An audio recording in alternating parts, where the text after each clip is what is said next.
Olá pessoal, tudo bem? Aqui é o professor Natan, eu sou professor de Química aqui no CEP de Fazenda Rio Grande, ok?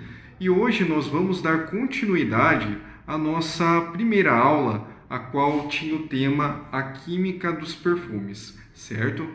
Então, nosso objetivo é dar continuidade e poder abordar aspectos mais químicos relacionados ao tema perfumes, ok?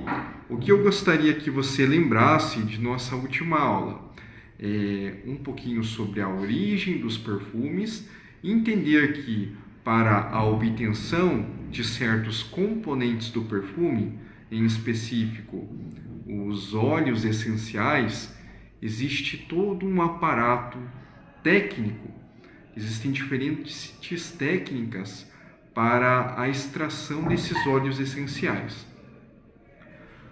Temos que lembrar também que esses óleos essenciais são misturas formadas por centenas ou mais substâncias químicas, a quais são responsáveis por conferir a essência das coisas, o cheiro das coisas, ok? Então, quando nós pensamos, por exemplo, no odor de rosas, nós precisamos imaginar que existem inúmeras moléculas as quais aquela planta ela produz para conseguir conferir aquele odor, ok? E a partir de diferentes técnicas é que há a extração desses óleos essenciais, ok? Então, uma matéria-prima, dependendo da sua natureza, se for folhas, se for casca, se for madeira, se for resina, se for alguma glândula animálica, dependendo da matéria-prima, existem diferentes técnicas, ok? E o que eu gostaria também que você lembrasse da nossa primeira aula é que essas técnicas elas são onerosas, ou seja, existe um alto custo associado à aplicação dessas técnicas, certo? Então acho que esse é um bom começo para que nós possamos adentrar mais sobre esse assunto, ok? Principalmente em relação às substâncias químicas que estão envolvidas nos perfumes, certo? Vamos lá então? Eu gostaria de iniciar a nossa discussão fazendo a seguinte pergunta para vocês. Tendo em vista que os óleos essenciais eles são responsáveis pelos odores e pelos aromas, eles precisam existir em grandes quantidades nas matérias-primas? Por exemplo, numa laranja. A laranja ela possui a casca, certo? E essa casca ela é rica em óleo essencial. Será que possui grande quantidade de óleo essencial na casca da laranja? É essa grande questão, ok? Nós precisamos então nos orientar e entender que os óleos essenciais eles estão em pequenas quantidades na matéria orgânica. Então, para que se possa extrair uma quantidade significativa desses óleos, exige uma demanda muito grande de matéria-prima, ok? Esse é o primeiro ponto que nós precisamos levar em consideração. E principalmente dependendo da matéria-prima. Vamos pensar, será que uma casca de laranja tem a mesma quantidade de óleo essencial que a flor de laranjeira? Uma flor deve possuir uma quantidade menos significativa, ou seja, para que haja a extração de uma quantidade significativa desse óleo, exige uma quantidade muito grande de matéria-prima. E nós estamos falando de quantidades em massa, não quilos, às vezes toneladas de matéria-prima para produzir uma pequena fração de óleo essencial. É por isso que, como eu disse na aula anterior, os óleos essenciais, dependendo da matéria-prima, eles podem ser muito caros, ok? Justamente por esse trabalho ser oneroso e devido à quantidade de matéria-prima que é necessária, certo? Então vamos lá? Tendo em vista a demanda de matéria-prima, A indústria, ela, conforme foi passando o tempo e a compreensão a respeito dos compostos químicos orgânicos, foi possível a síntese de moléculas que possuem uma estrutura muito parecida com as encontradas nesses óleos essenciais. Então, a partir de análises químicas, foi possível ver quantos componentes, ou seja, quantas substâncias químicas são responsáveis por caracterizar o odor de uma matéria-prima específica. Se nós levarmos em conta, por exemplo, o óleo de jasmim, o óleo de jasmim ele deve possuir centenas de moléculas que compõem aquele óleo essencial, mas existem determinadas moléculas que são as principais responsáveis pela presença do odor de jasmim. Se for possível, dentro da indústria química, a identificação dessas estruturas e a síntese em laboratório, existe uma maneira de você replicar a molécula em si ou fazer uma molécula com uma estrutura muito parecida que possa promover aquele odor característico. Então, isso foi muito importante para a indústria, porque com isso foi possível reduzir a quantidade de matéria-prima natural. Imagine, para produzir o óleo essencial de rosa, exige muitas toneladas de rosas. E a demanda natural, ela não é capaz de atender a demanda da indústria. Então, para isso, a indústria ela faz uso de substâncias químicas que são sintéticas. E vocês sabem me dizer qual que é o significado de substância sintética? E qual a diferença de uma substância sintética para uma substância que é natural? Vamos pensar?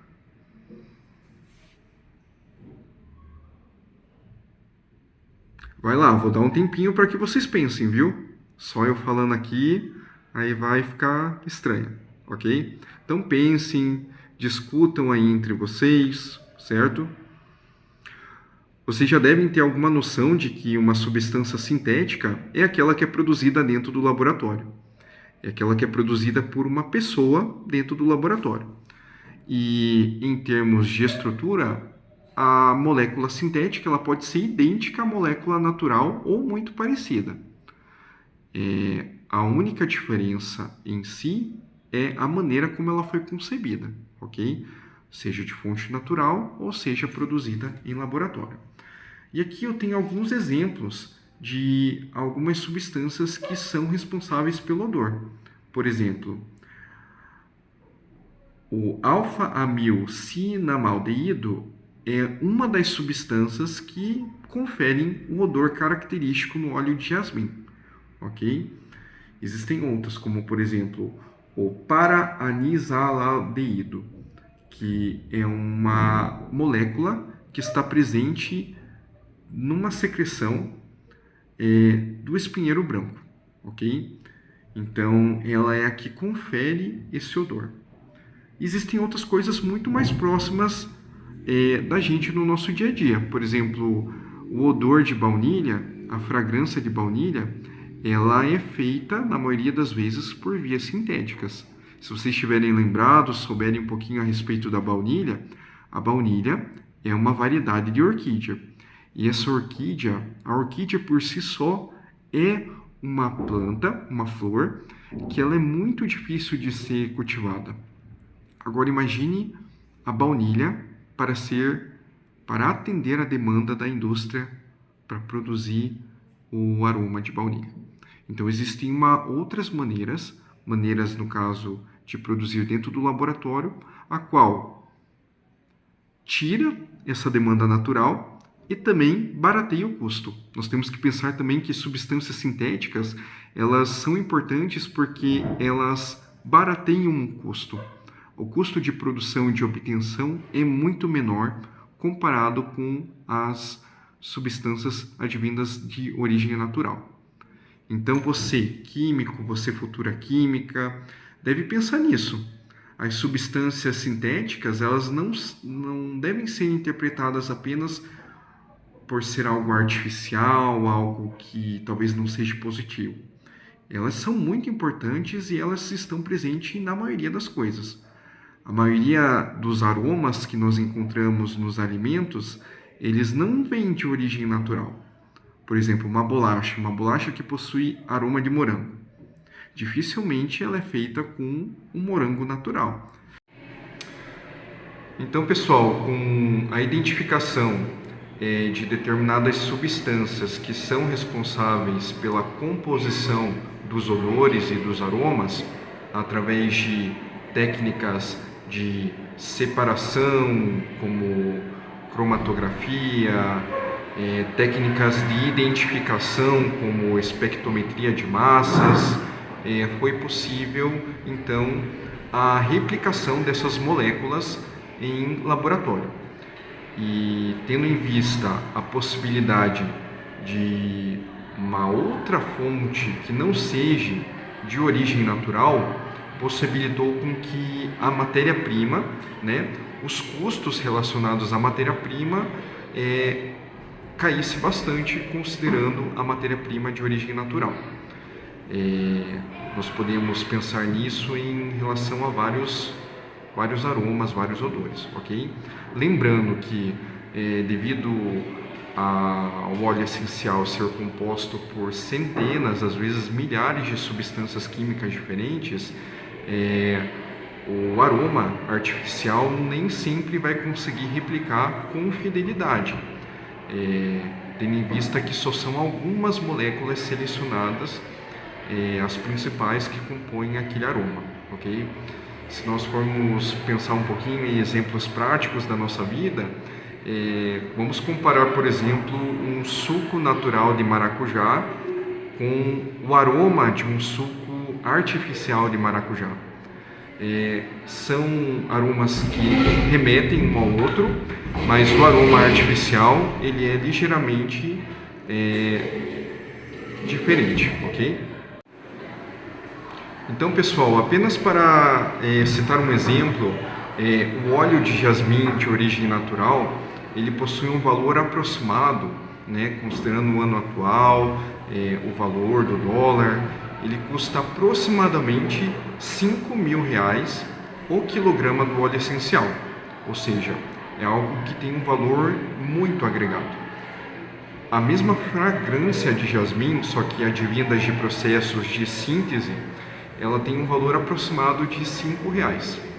Então, a síntese, a fabricação de moléculas sintéticas, ela permitiu um barateio muito significativo desses aromas. E esses aromas vão ser empregados nas mais diversas finalidades, certo? Mas, professor, nós estamos falando de perfumes, de moléculas orgânicas, moléculas que são de origem natural, origem sintética, mas em relação à estrutura, o que nós podemos identificar nessas moléculas orgânicas que possa fazer sentido com os assuntos que nós estamos estudando? Eu vou fazer uma breve revisão aqui a respeito de grupos funcionais e vamos ver se vocês conseguem acompanhar, certo? Vocês já devem ter estudado funções carboniladas. Vamos lembrar como é que é uma função carbonilada? Eu vou levar vocês até o quadro, tá?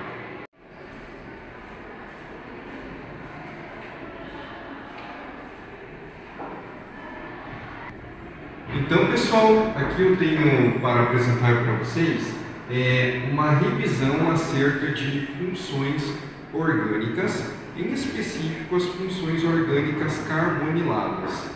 Mas você lembra o que é uma função orgânica carbonilada? Carbonila? Pela definição, toda função orgânica carbonilada vai apresentar em sua estrutura a carbonila. E o que é a carbonila? A carbonila é essa estrutura aqui. Nós conseguimos perceber que no centro da carbonila existe um carbono que está fazendo duas ligações simples e uma dupla. É um carbono sp2. Um dos ligantes desse carbono é obrigatoriamente o oxigênio. E os outros dois restantes podem variar. E os outros dois ligantes, eles podem variar dependendo da molécula que nós estamos analisando. Então, por isso, aqui eu deixei representado um ligante A e um ligante B. O interessante que você, aluno, você, aluna, possa relembrar é que, dependendo desses ligantes A e B, nós podemos fazer a combinação para formar diferentes grupos funcionais. Vamos lembrar alguns? Aqui no caso, o primeiro deles é o aldeído. Você consegue identificar a estrutura da carbonila? No caso aqui, de novo, um carbono fazendo uma dupla ligação com outros dois ligantes. Aqui no aldeído, um dos ligantes obrigatoriamente tem que ser um hidrogênio. E o outro, eu deixei aqui a legenda, é um radical orgânico. Ou seja, pode ser uma estrutura que tenha 1, 2, 3, inúmeros carbonos e, consequentemente, hidrogênios. Ok? Então, para a identificação da função orgânica aldeído, se você conseguir identificar a carbonila, é mais fácil de você identificar ela como aldeído.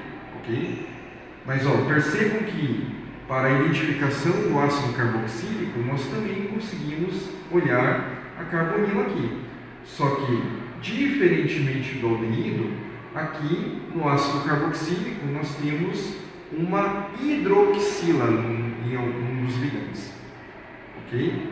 Então, o fato de ter uma hidroxila faz com que a estrutura mude o grupo funcional, certo? E aqui, no último exemplo, nós temos a função orgânica cetona. De novo, nós temos a presença de um carbono que está fazendo uma dupla ligação com o oxigênio e outros dois ligantes distintos. Ok? Aqui eu deixei R e R por serem radicais orgânicos, mas não necessariamente eles precisam ser iguais. Então aqui eu deixei um R' apenas para sinalizar isso, ok? Aqui pode ter 1, aqui pode ter 4 carbonos e assim por diante, ok?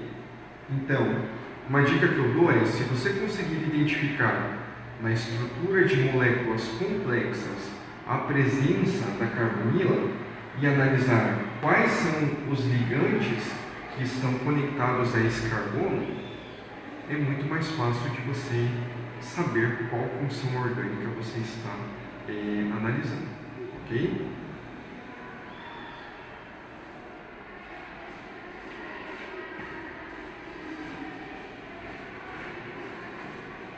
Hoje nós daremos ênfase em uma função orgânica que é a função orgânica éster, certo?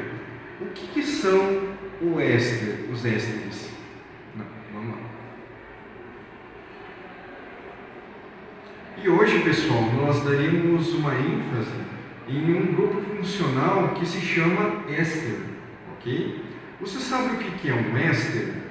Onde nós podemos encontrar essas substâncias na natureza? Deixa eu contar um pouquinho, então, sobre essa função orgânica. Os ésteres, eles são um grupo funcional caracterizado por este tipo de agrupamento aqui. De novo, nós temos a estrutura da carbonila, só que vamos analisar os ligantes que estão conectados ao carbono. Um deles é um radical orgânico e o outro é o oxigênio ligado a um radical orgânico, ok? Lembrando que esses radicais orgânicos, eles não são necessariamente iguais, eles podem ser diferentes um do outro, ok? Aqui é uma outra maneira de nós representarmos esse grupo funcional, ok? E os ésteres, de uma maneira bem objetiva, nós podemos dizer que eles são obtidos a partir da retirada de um hidrogênio do ácido carboxílico. Então, percebam que aqui eu tenho uma estrutura genérica de um ácido carboxílico, onde nós vamos fazer a retirada do hidrogênio, mas não é qualquer hidrogênio. Tem que ser um hidrogênio que está conectado na hidroxila. O hidrogênio faz parte da hidroxila, ok? Então nós fazemos a retirada desse hidrogênio e adicionamos algum radical orgânico.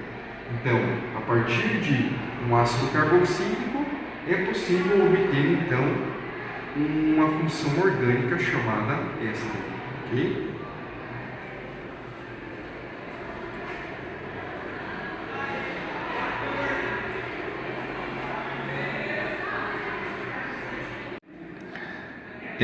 Pessoal, em relação à nomenclatura dos compostos que possuem a função orgânica éster, nós podemos fazer a nomenclatura com base no ácido carboxílico que foi precursor da formação desse éster. Então, em relação à nomenclatura oficial, a gente substitui a terminação ico do ácido e nós trocamos pela terminação ato, acrescentando o radical orgânico que foi substituído no lugar do hidrogênio. Então, o que eu gostaria que vocês analisassem nesse exemplo? Nós temos aqui, então, na primeira instância, um ácido carboxílico, no caso é o ácido etanóico, certo? E nós vamos fazer a retirada do hidrogênio que está conectado à hidroxila. Fazendo a troca desse hidrogênio por um radical metila, nós temos então como produto de partida o ácido etanóico. Nós vamos trocar a terminação ico, ok? E nós vamos acrescentar o nome do radical orgânico ao qual foi adicionado. No caso, foi adicionado metil ou metila. Então, o éster correspondente, ele irá se chamar etanoato de metila ou acetato de metila.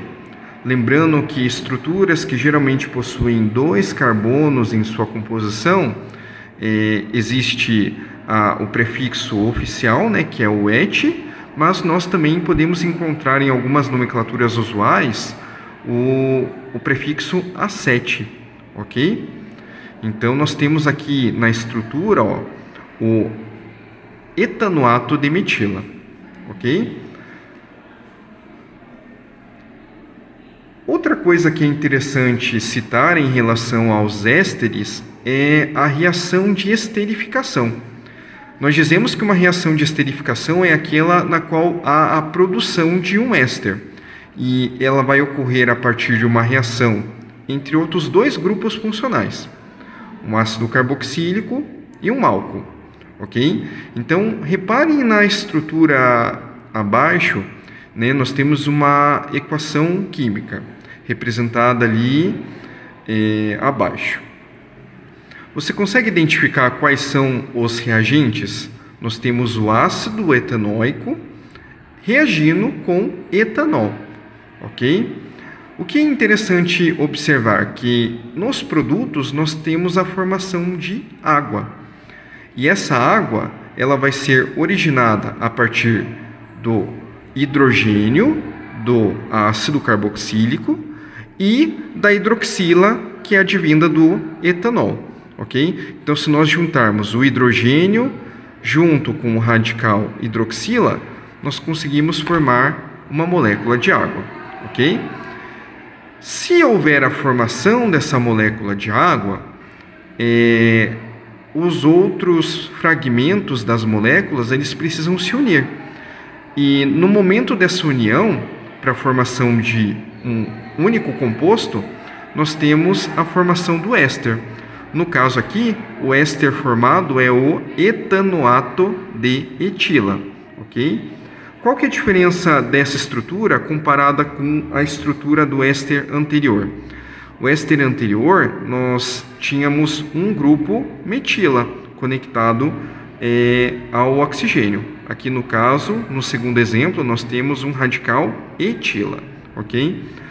Reparem que o nome do composto, né, do éster, ele é totalmente baseado nas substâncias que foram precursores. Ali no caso o ácido etanóico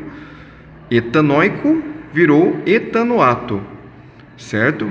E a partir do etanol foi advindo a etila, ok? Lembrando que etila é um radical orgânico que possui 2 carbonos em sua composição, ok?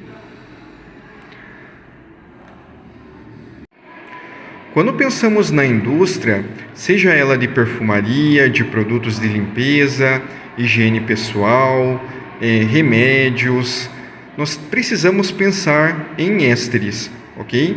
A maioria dos aromas, sejam eles de flores, frutas, eles vão possuir moléculas que com certeza devem ter a função éster em sua composição, ok? Então aqui no caso eu tenho para mostrar para vocês uma estrutura em bastão, na qual é possível identificar que o nome do composto será butanoato de etila, ok? Como que eu sei que é butanoato? Pois nesse lado aqui eu tenho 1, 2, 3, 4 carbonos. Então o ácido carboxílico que deu origem a essa estrutura é o ácido butanóico, ok?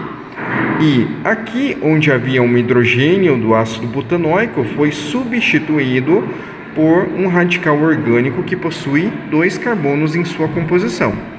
Então, por isso, o nome do composto é butanoato de etila. E o butanoato de etila, ele é uma das principais moléculas que compõem o aroma do abacaxi. Então, é utilizado tanto na indústria de perfumaria, de cosméticos, indústria alimentícia, pode ser empregado o uso dessa substância, ok? Aqui eu tenho um outro exemplo, no caso é uma flor, certo? O jasmim, e uma das principais moléculas que conferem o odor é o acetato de benzila, ok? Então, novamente, vamos identificar a estrutura da molécula que está representada na fórmula de bastão e identificar quais foram as moléculas precursoras para a síntese desse éster, ok? Então, nessa estrutura aqui, eu sei, nessa parte da estrutura, esse fragmento, eu sei que é o ácido carboxílico que deu origem. Então, esse ácido carboxílico tem quantos carbonos? 1, 2. Então, eu sei que o ácido carboxílico que originou esse éster é o ácido etanóico. Aqui, se nós observarmos onde deveria haver um hidrogênio para o ácido carboxílico, foi substituído por toda essa estrutura aqui. E o nome dessa estrutura nós atribuímos ao radical benzil, ok? Lembrando então que essas são uma das substâncias que compõem os aromas correspondentes. Por exemplo, na flor de jasmim, que possui o óleo essencial de jasmim, deve possuir inúmeras moléculas que farão a composição daquele odor, ok? E os ésteres, eles são de baixa massa, eles são voláteis e muito solúveis em água. Eles podem ser empregados na indústria alimentícia como flavorizantes. Flavorizantes, os ésteres de baixa massa, eles são geralmente voláteis e apresentam alguma solubilidade em água. Na indústria alimentícia, por exemplo, eles são conhecidos como flavorizantes. Flavorizantes vem de flavor, que significa em inglês sabor. Eles são então moléculas, sintéticas, que são responsáveis por conferir e reforçar os sabores e aromas.